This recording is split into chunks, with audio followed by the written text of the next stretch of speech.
أعوذ بالله من الشيطان الرجيم. سيقول السفهاء من الناس ما ولاهم عن قبلتهم التي كانوا عليها قل لله المشرق والمغرب يهدي من يشاء إلى صراط مستقيم وكذلك جعلناكم أمة وسطا لتكونوا شهداء على الناس ويكون الرسول عليكم شهيدا وما جعلنا القبلة التي كنت عليها إلا لنعلم من يتبع الرسول ممن ينقلب على عقبيه وإن كان لكبيرة إلا على الذين هدى الله وما كان الله ليضيع إيمانكم إن الله بالناس لرؤوف رحيم قد نرى تقلب وجهك في السماء فلنولينك قبلة ترضاها فول وجهك شطر المسجد الحرام وحيثما كنتم فولوا وجوهكم شطره وإن الذين أوتوا الكتاب ليعلمون أنه الحق من ربهم وما الله بغافل عما يعملون.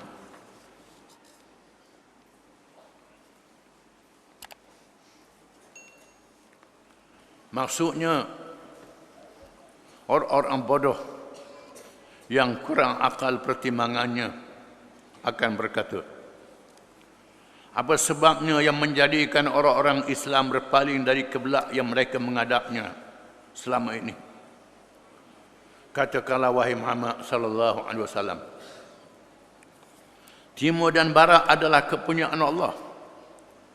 Maka ke pihak mana sahaja kita diarahkan Allah menghadapnya, wajiblah kita mematuhinya. Allah yang memberikan petunjuk hidayatnya kepada sesiapa yang dikehendakinya ke jalan yang lurus. Dan demikianlah sebagaimana kami telah memimpin kamu ke jalan yang lurus, kami jadikan kamu wahai umat Muhammad sallallahu alaihi wasallam satu umat yang pilihan lagi adil, supaya kamu layak menjadi orang yang memberi keterangan kepada manusia tentang yang benar dan yang salah. Dan Rasulullah Muhammad SAW pula akan menjadi orang yang menerangkan kebenaran perbuatan kamu. Sebenarnya kiblat kamu ialah Kaabah, dan tiadalah kami jadikan kiblat yang engkau menghadapnya dahulu itu, wahai Muhammad SAW, melainkan untuk menjadi ujian bagi melahirkan pengetahuan kami tentang siapakah yang benar-benar mengikut Rasul serta membenarkannya, dan siapa pula yang paling tadah berbalik kepada kekufurannya. Dan sesungguhnya soal peralihan arah kiblat itu adalah amat berat untuk diterima, kecuali orang-orang yang telah diberikan Allah petunjuk hidayah. Dan Allah tidak akan menghilangkan bukti iman kamu. Sesungguhnya Allah amat melimpah belas kasihan dan rahmatnya kepada orang-orang yang beriman. Kerap kali kami melihat engkau wahai Muhammad sallallahu alaihi wasallam berulang-ulang menengadah ke langit, lenggak ke langit. Maka kami benarkan engkau berpaling menghadap kiblat yang engkau sukai. Oleh itu palingkanlah mukamu ke arah Masjid Haram, tempat letaknya Kaabah, dan di mana sahaja kamu berada maka hadapkanlah muka kamu ke arahnya. Dan sesungguhnya orang-orang Yahudi dan Nasara yang telah diberikan kitab, mereka mengetahui bahawa perkara berkiblat ke Kaabah itu adalah perintah yang benar dari Tuhan mereka, dan Allah tidak sekali-kali lalai akan apa yang mereka lakukan.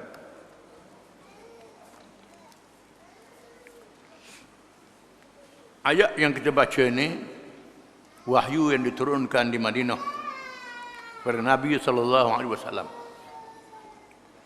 berkait dengan mengubah arah kiblat. Kerana pada awalnya Nabi SAW bersembahyang selepas disuruh semayang sama ada sebelum Isra' dan Mi'raj dan selepas Isra' dan Mi'raj selama setengah ulama mengatakan 16 bulan, ada ulama mengatakan 17 bulan, khilaf ulama. Semayang ke arah Sakhrah Baitul Maqdis, tak menghadap ke arah kiblat di Makkah Al-Mukarramah. Itulah pada awalnya. Para ulama berkhilaf, adakah sembahyang menghadap ke arah Baitul Maqdis itu wahyu daripada Allah ataupun ijtihad pada Nabi sallallahu alaihi wasallam? Ada ulama mengatakan wahyu daripada Allah. Ada ulama mengatakan ijtihad Nabi sallallahu alaihi wasallam. Bahkan ada ulama mengatakan sebelum diarah ke Kaabah itu orang Islam boleh menghadap ke mana sahaja menyembah Allah Ta'ala. Ada ulama mengatakan begitu. Tetapi kebanyakan ulama mengatakan menghadap ke arah Sakhrah Baitul Maqdis yang menjadi kiblat kepada ahli kitab Yahudi dan Kristian. Tujuannya ialah untuk memberi iktibar kepada orang-orang Yahudi dan orang Kristian bagaimana Nabi-Nabi dan Rasul-Rasul semuanya adalah Islam. Mereka tengok kedatangan Nabi Muhammad SAW adalah kesinambungan daripada kedatangan Nabi-Nabi zaman dahulu. Itu tujuannya. Ulama berkhilaf di manakah ayat ini diturunkan. Arahan berpaling kiblat dari Baitul Maqdis ke arah Kaabah.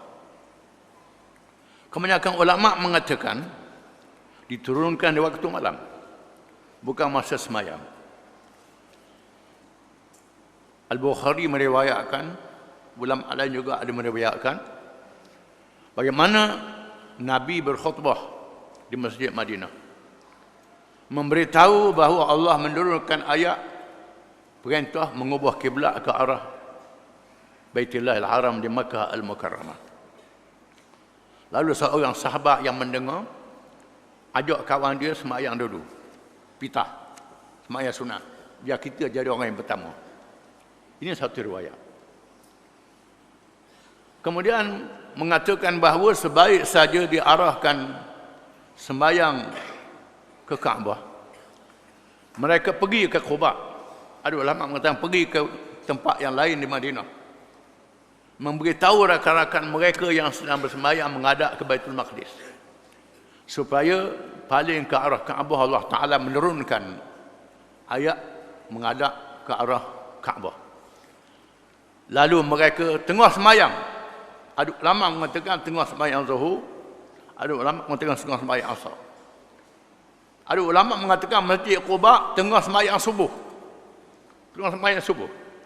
Masa itu tak ada kereta, tak ada telefon. Quba bukan jauh sangat. Orang Quba tahu waktu subuh. Dikatakan Nabi sembahyang hadap kiblat waktu Zuhur. Ada ulama mengatakan waktu Asar. Itu khilaf ulama. Orang Quba baru tahu waktu subuh. Sehingga mereka berpaling ke arah Makkah Al-Mukarramah ketika mereka sedang rokok rakaat yang kedua. Lalu orang puan beralih tepat, orang lelaki beralih tepat, berpindah hampir satu sama lain dengan tidak membatalkan sembahyang. Sambung sembahyang. Di sini khilaf ulama, gerak 3 kali itu batal ke tak? Mazhab Syafi'i kata batal sembahyang gerak 3 kali. Mazhab lain tak batal sembahyang. Mengambil daripada hadis, mereka mengalih ke arah kiblat, lelaki dan perempuan. Orang lelaki duduk part lain, puan duduk part lain. Bergerak. Tidak membatalkan sembahyang. Jangan balah bab ni. Jangan balah. Kita pergi Mekah tengok orang macam itu, mazhab-mazhab lain. Kita kena sedar. Mazhab kita saja bergaduh sangat. Nak kau gata pun tak boleh. Kena dengar jari. Mazhab Syafi'i ini bergaduh. Bergaduh sangat. Itu mazhab. Itu cerita lain lah. Setengah ulama mengatakan bahawa ayat mengarahkan paling Kaabah ini diturunkan di Masjid Bani Salamah. Masjid Bani Salamah yang didirikan Masjid Qiblatain pada hari ini. Orang pergi Madinah melawat Masjid Qiblatain, Masjid 2 kiblat. Ayat diturunkan di situ. Ada ulama mengatakan itu khilaf ulama. Yang pentingnya kita sembahyang menghadap ke arah Kaabah. Di mana tu itu kerjaan Allah Taala, tak sebadahlah. Itu benda-benda khilaf kalangan ulama tafsir. Bila orang Islam memalingkan kiblat ke arah Kaabah, menyebabkan golongan ahli kitab mempermain-main dan mempersendakan. Satu riwayat mengatakan orang-orang kafir musyrikin mempersendakan. Satu riwayat mengatakan orang-orang munafik mempersendakan. Pakai tiga-tiga selalu senang. Tiga-tiga. Bukan sahaja golongan ahli kitab Yahudi yang ada di Madinah mempersendakan. Termasuk orang musyrikin mempersendakan. Termasuk juga orang-orang munafik mempersendakan. Apa benda ni, sekali menghadap di nun, sekali menghadap kata ini. Apa ni? Allah menurunkan ayat.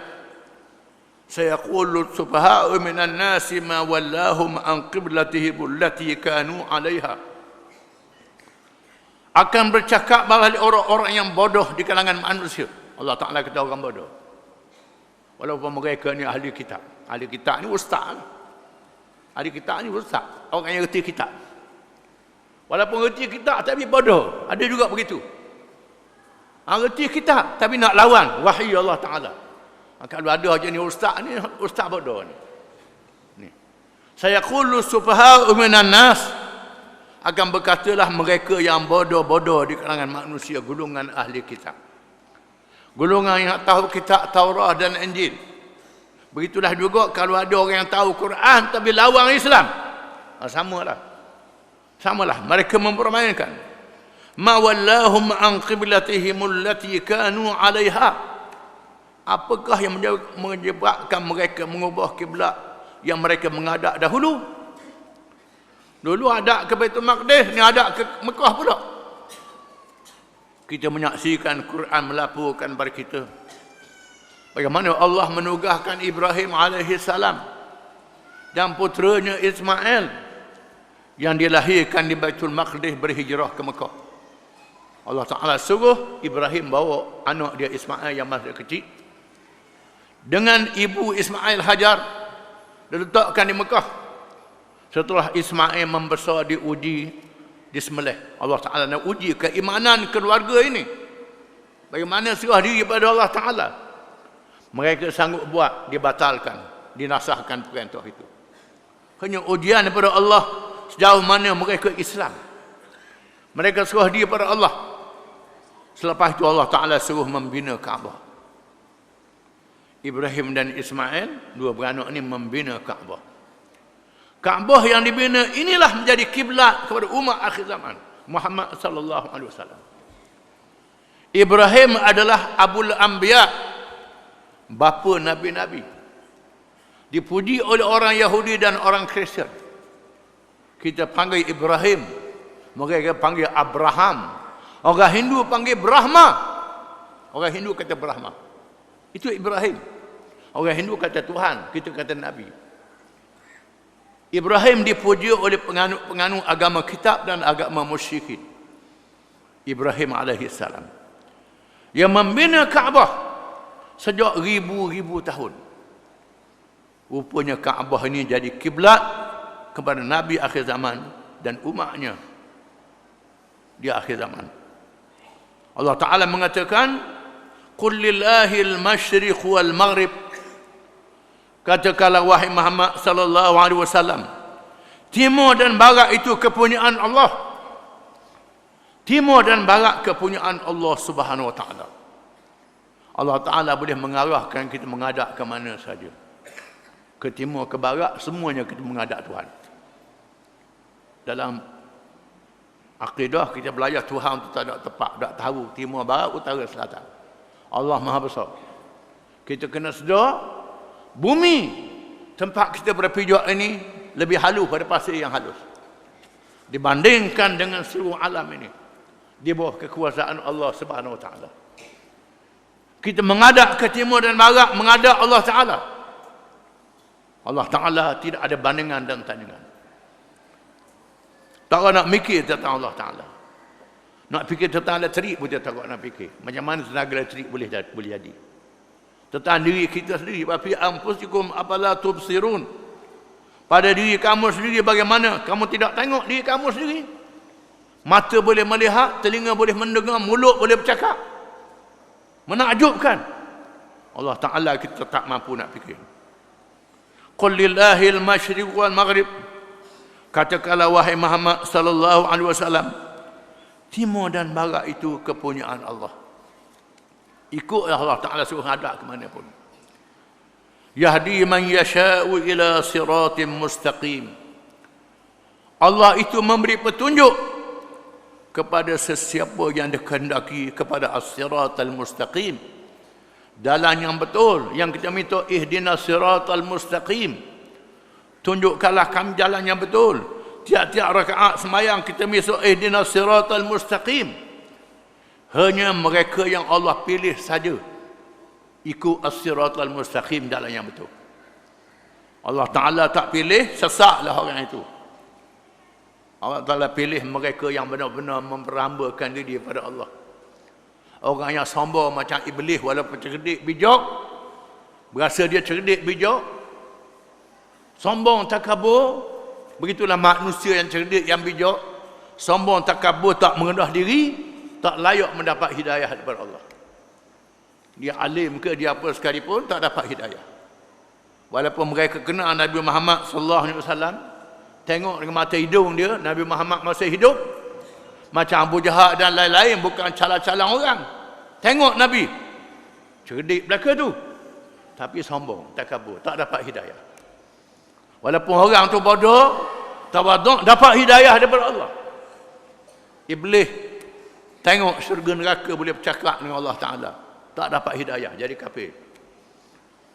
Wallahu yahdi man yasha'u ila siratim mustaqim. Allah memberi petunjuk kepada siapa yang dikehendaki ke jalan yang mustaqim, jalan yang betul, jalan yang benar, iaitu dinul Islam. Wa kadzalika ja'alnakum ummatan wasata.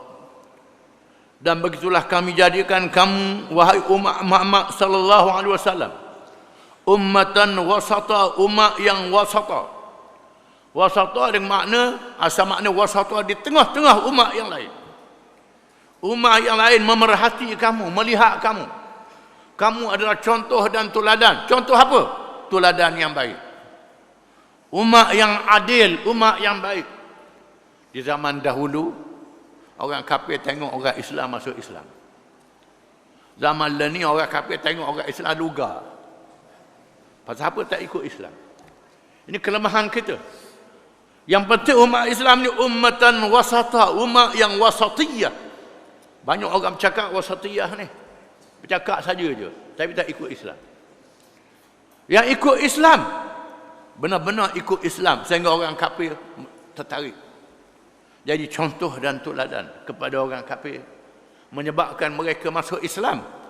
Di mana saja orang Islam lalu, agama kafir anak.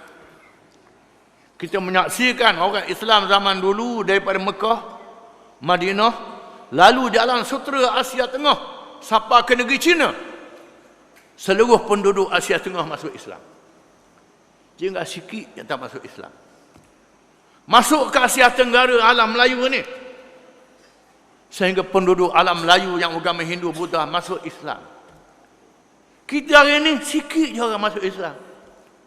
Pasal apa? Kita tak beramal dengan Islam yang sepenuhnya.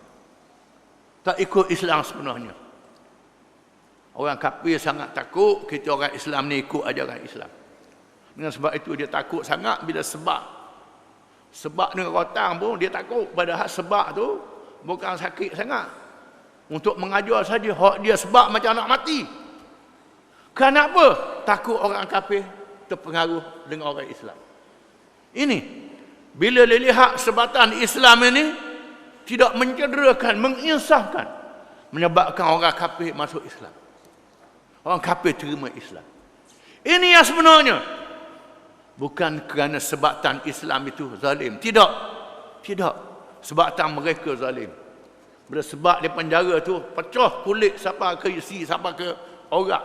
Macam nak mati kena sebab.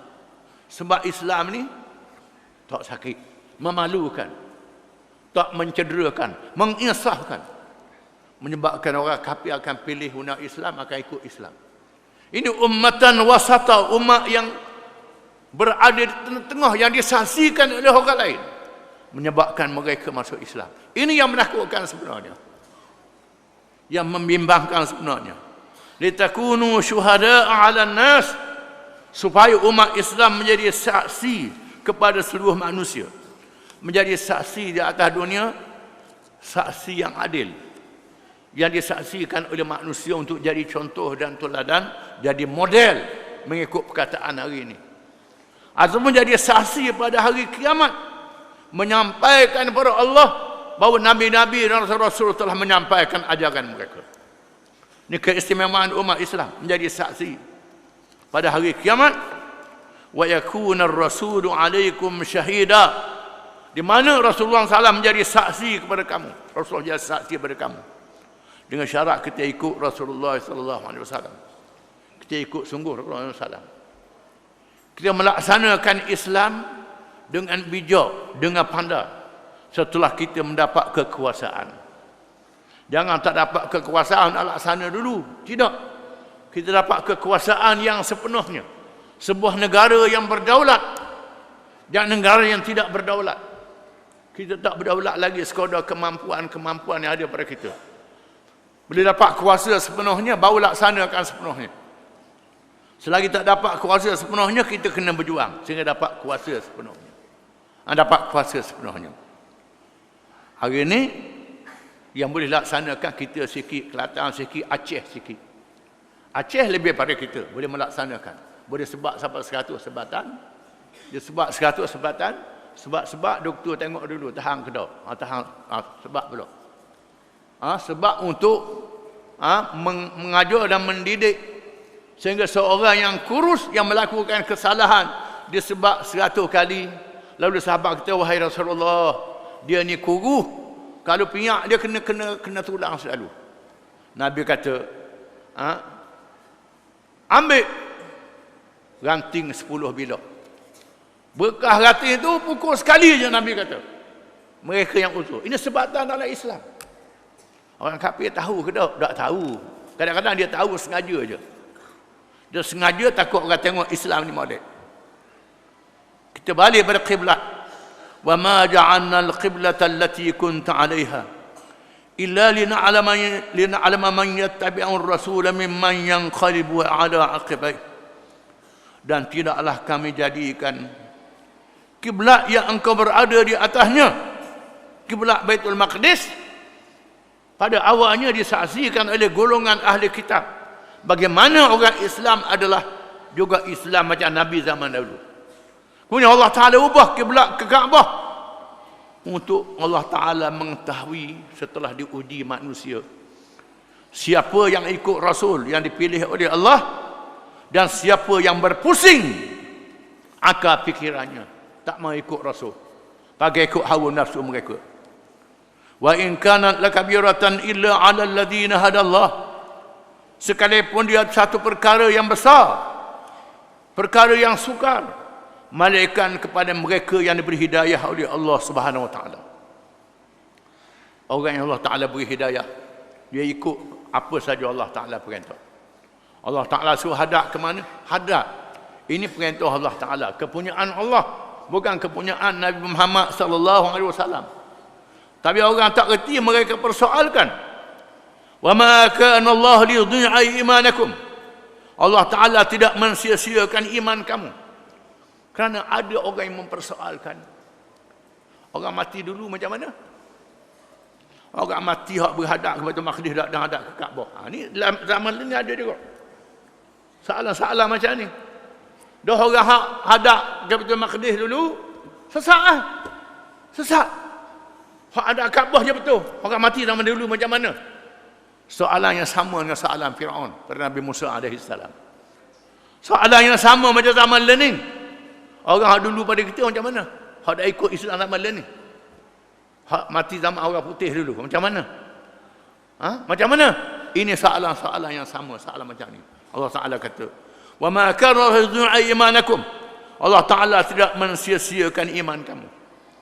Mereka zaman dulu yang beriman di masa itu, percaya di masa itu, di masa Allah suruh menghadap ke Baitul Maqdis, maka Allah Ta'ala terima iman mereka. Iman mereka diterima Allah Ta'ala.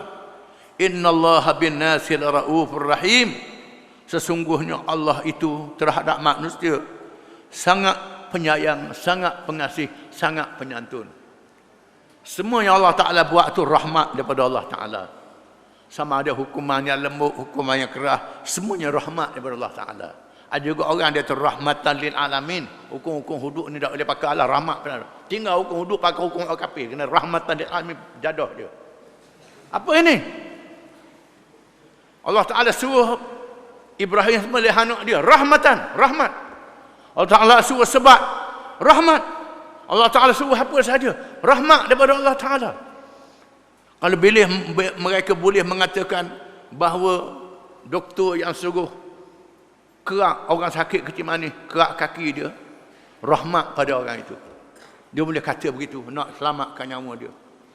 Tiba-tiba pada Allah Ta'ala, pada Islam tak ada rahmat. Tak ada rahmat hukum Islam ni, hukum doktor ada rahmat. Itu rahmat. Rahmat juga cara ilmu perubatan. Allah Ta'ala lebih rahmat lagi pada hamba-hamba dia. Sesungguhnya Allah Ta'ala berfirman, qad nara taqalluba wajhika fis sama'. Sesungguhnya kami telah melihat engkau wahai Muhammad sallallahu alaihi wasallam. Engkau selalu lenggok ke langit menunggu malaikat Jibril datang. Kerana terlalu ingin untuk menghadap ke arah Kaabah, ke arah kiblat. Nabi sangat ingin supaya kiblat itu ke Kaabah yang diminta oleh Ibrahim alaihissalam. Nanti rasa malaikat diberi turun. Bila lah malaikat diberi turun ayat suruh ubah kiblat ke arah Kaabah ni. Tuhan kata, qad nara taqalluba wajhika fis sama'. Sesungguhnya kami telah melihat engkau wahai Muhammad mendongok ke langit menunggu malaikat Jibril membawa wahyu. Fawalli wajhaka syatral masjidil haram. Maka hadapkanlah wajah kamu ke arah al-masjidil haram, ke arah kiblat. Wa haitsuma kuntum fawallu wujuhakum syatrah. Di mana saja kamu berada, hadaplah ke arah Kaabah itu. Mana hadap ke arah Kaabah, bukan masih tepat enggak kita tak nampak.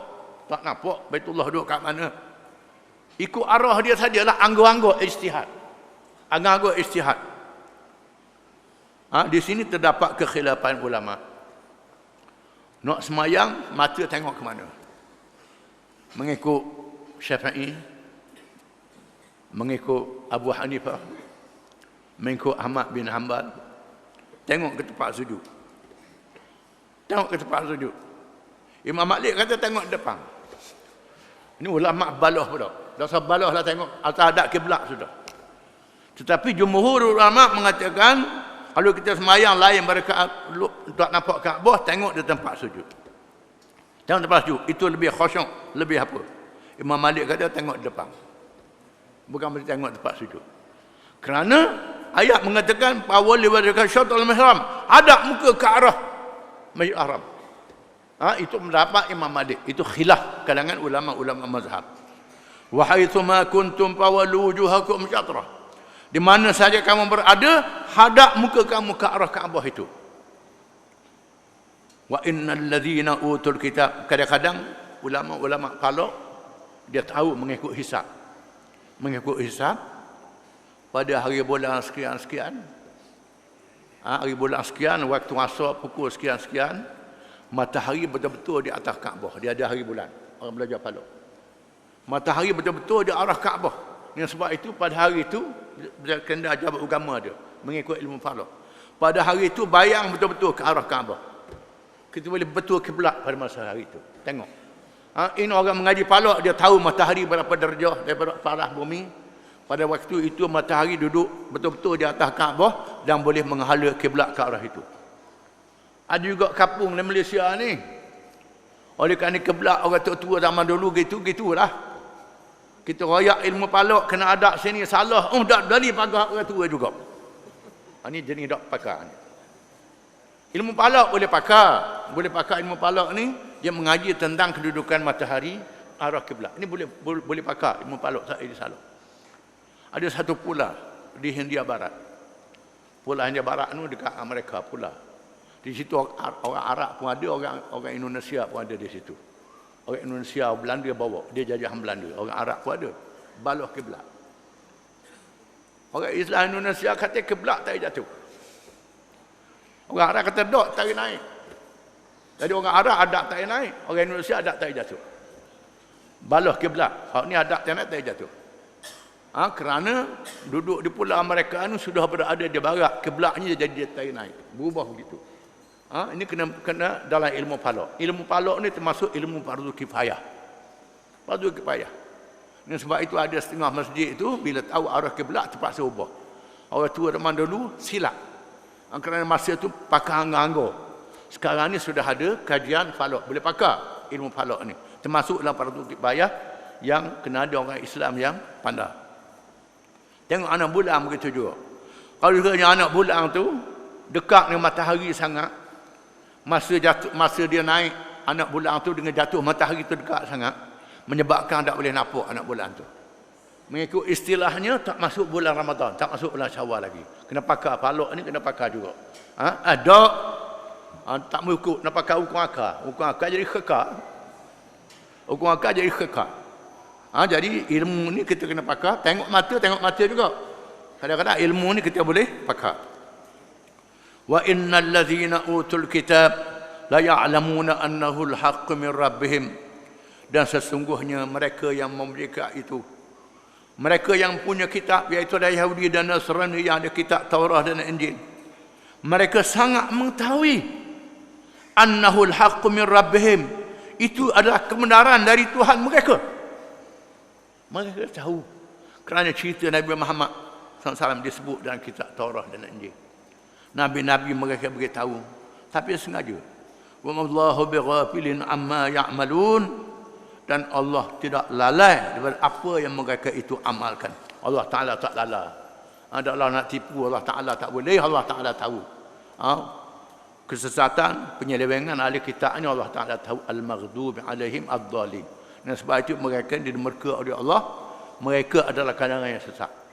Yang tak ikut petunjuk Allah Ta'ala. Wallahu a'lam.